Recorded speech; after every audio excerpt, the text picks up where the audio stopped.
అనంతపూర్ జిల్లాలో సంక్షేమ హాస్టళ్ల స్థితిగతులపైన, హాస్టల్లో ఖాళీగా ఉన్నటువంటి వార్డన్లను డిప్యుటేషన్ మీదైనా భర్తీ చేసి వసతులు కల్పించాలా.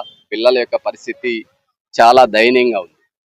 సంక్షేమ hostels BC, SC, ST, minority ఉన్న సంక్షేమ హాస్టళ్లు కూడా నిర్వీర్యమయ్యేటువంటి పరిస్థితి ఉందని చెప్పి జిల్లా కలెక్టర్ గారికి విన్నవించడం జరిగింది.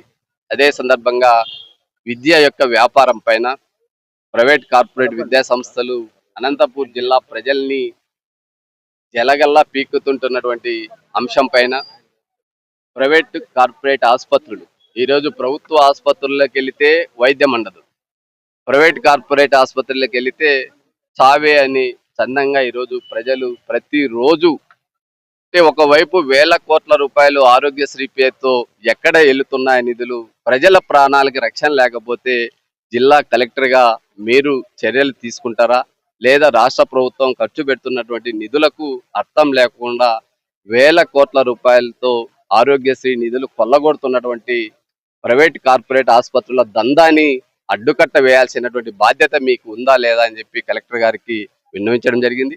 అదేవిధంగా జిల్లా డిఎంఎండ్హెచ్ఓ కార్యాలయంలో కోట్లాది రూపాయల అవినీతికి ఉద్యోగుల్ని వేధిస్తున్నారు, ప్రైవేట్ కార్పొరేట్ సంస్థలతో వసూలు చేస్తున్నారు, నకిలీ డాక్టర్లతోనూ నకిలీ హాస్పిటళ్ళకి నకిలీ డయాగ్నిక్ సెంటర్లతో వసూలు చేసి జిల్లాలో వైద్య ఆరోగ్య శాఖకు వస్తున్నటువంటి మందుల్ని వారి యొక్క గ్రామీణ ప్రాంతాల్లో పిహెచ్సిలకు ఉపయోగపడేటువంటి సప్లై చేయాల్సినటువంటి అన్ని రకాల వాటిని బ్లాక్ మార్కెట్కి తరలిస్తూ డిఎంఎండ్హెచ్ఓ కార్యాలయం ఒక అవినీతి మొదలుగా తయారైంది. వీటిపైన చర్యలు తీసుకోవాలి. ఈ 4 అంశాలపైన రిజర్వేషన్ల పరిరక్షణ సమితి, రిజర్వేషన్ ఎంప్లాయీస్ ఫెడరేషన్ జిల్లా కలెక్టర్ గారికి విన్నవించడం జరిగింది.